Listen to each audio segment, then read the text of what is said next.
मेथे के सीड को इस कंटेनर में ग्रो किए हुए तकरीबन 36 घंटे हो चुके हैं। 36 घंटे के बाद आप देख रहे हैं हमारे ज़्यादातर मेथे के सीड जो हैं वो ग्रो हो चुके हैं। कुछ सीड ग्रो होना बाकी हैं। हो सकता है ये सीड ज़्यादा गहराई में चले गए हों, जिनके ऊपर ज़्यादा मिट्टी आ चुकी हो।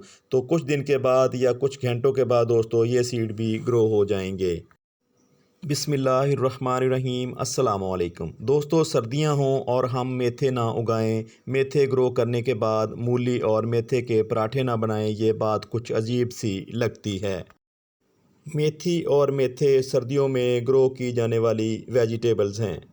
इन दोनों सब्जियों को आप सितंबर से लेकर दिसंबर एंड तक लगा सकते हैं। दोस्तों, मेथी हो या मेथे या फिर पालक हो तो फिर आप इसको इस तरह के बड़े कंटेनर में ग्रो करें जिसकी गहराई भले कम।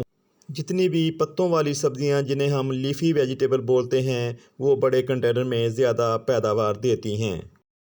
अगर आप घर पे कोई भी सब्ज़ी ग्रो करना चाहते हैं, ख़ासकर इस तरह के कंटेनर में, तो फिर आपको अच्छी मिट्टी तैयार करनी होगी।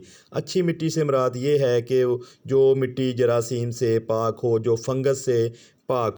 ख़ासकर जब आप मेथे ग्रो कर रहे हों फिर तो बहुत ज़्यादा एहतियात करनी पड़ती है, क्योंकि मेथे का पौधा बहुत ही नरमो नाज़ुक होता है। अगर मिट्टी में फंगस मौजूद हुई तो मेथे के जो बीज हैं वो ग्रो होने के बाद पौधे जो हैं वो जल्दी सूख जाते हैं, यानी 2 से 3 दिन के बाद मेथे के जो पौधे हैं वो सूख जाते हैं।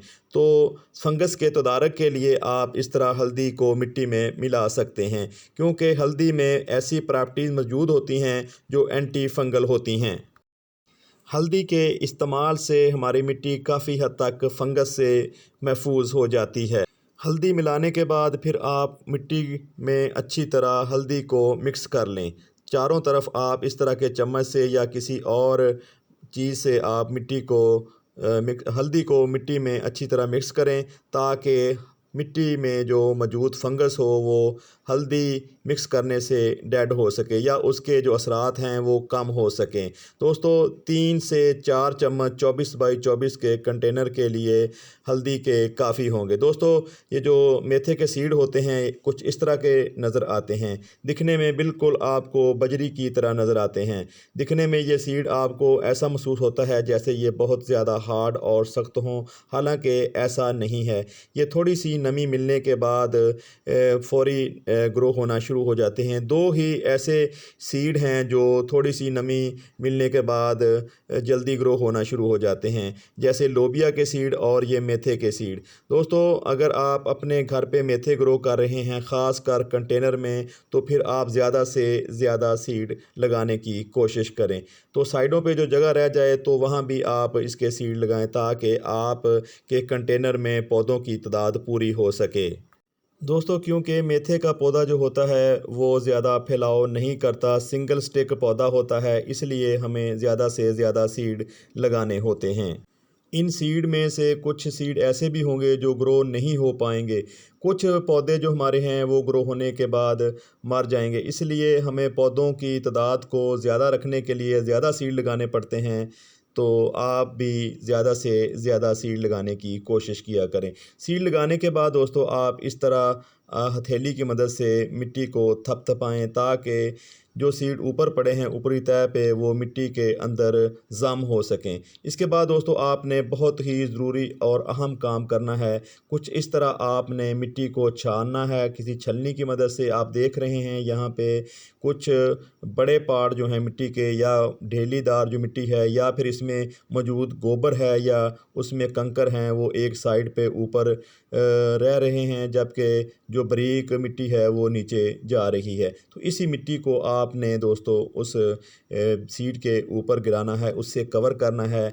बाज़ औक़ात क्या होता है, आप ऐसे ही मिट्टी उठाते हैं तो उस मिट्टी से कवर करने शुरू कर देते हैं उन सीड को जो हमने ग्रो किए होते हैं, तो जिसकी वजह से हमारी जो जर्मिनेशन रेट है सीड का वो कम आता है।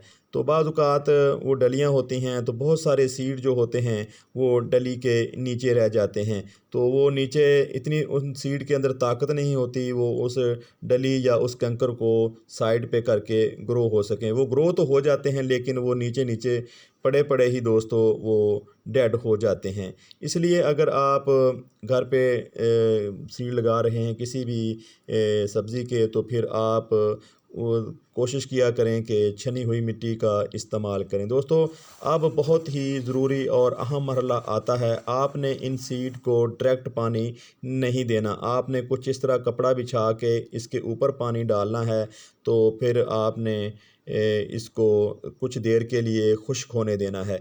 जब ये पानी खुश्क हो जाए तो फिर आपने पानी को दोबारा इस कपड़े के ऊपर डालना है। इस तरह पानी देने से सीड ऊपर तैर कर नहीं आएँगे। जैसा कि मैंने कहा कि फिर आपने मिट्टी के ऊपर दोबारा पानी डालना है। जैसे ही मिट्टी खुश्क होती है तो फिर आप इस अमल को दोहराएँगे। दोस्तों ये 36 घंटे हो गए हैं इन सीड को ग्रो किए हुए, तो आप देख रहे हैं कि हमारे सीड जो हैं वो ग्रो होना शुरू हो चुके हैं। यहाँ पे आपको कुछ पत्ते नज़र आ रहे होंगे। ऐसे लगता है जैसे ये जो पौधे हैं कुछ डेड हो चुके हैं, लेकिन ऐसा नहीं है दोस्तों। ऊपर हमने इस साइड पे पाटुला का यानी मॉस रोज़ का बहुत बड़ा कंटेनर रखा हुआ है। तो आपको पता है कि पाटुला के जो पत्ते हैं अब गिर रहे हैं, पत्ते गिरा रहा है पाटुला का मॉस रोज़, तो वो पत्ते गिर के इसके कंटेनर के अंदर आ रहे हैं। तो आप देख रहे हैं दोस्तों हमारे पौधों की तादाद जो है ना आहिस्ता-आहिस्ता पूरी होती जा रही है। दोस्तों मेथे के सीड के लिए यही वो 2 या 3 दिन ख़तरनाक होते हैं जब पौधे एक तरफ को झुकाव कर लेते हैं, पौधे डेड हो जाते हैं, तो पौधे मरना शुरू हो जाते हैं। अगर आपने मिट्टी में कोई फंगिसाइड मिलाया होगा, ऑर्गेनिक हो या फिर केमिकल, तो फिर आपके पौधे मरेंगे नहीं, पौधों की तादाद कंटेनर में पूरी रहेगी। दोस्तों मेथी और मेथे 2 अलग-अलग वेजिटेबल हैं और इनके पौधों की बनावट भी एक जैसी नहीं। इनके ऊपर आने वाले फूल भी अलग-अलग कलर के होते हैं। मेथे के ऊपर आने वाला फूल सफ़ेद कलर का होता है, जबकि मेथी के ऊपर आने वाले फूल का कलर जो होता है वो येलो होता है। और इसके पौधे की बनावट भी एक जैसी नहीं होती। मेथे के पौधे जो होते हैं वो सिंगल स्टैक होते हैं, जबकि मेथी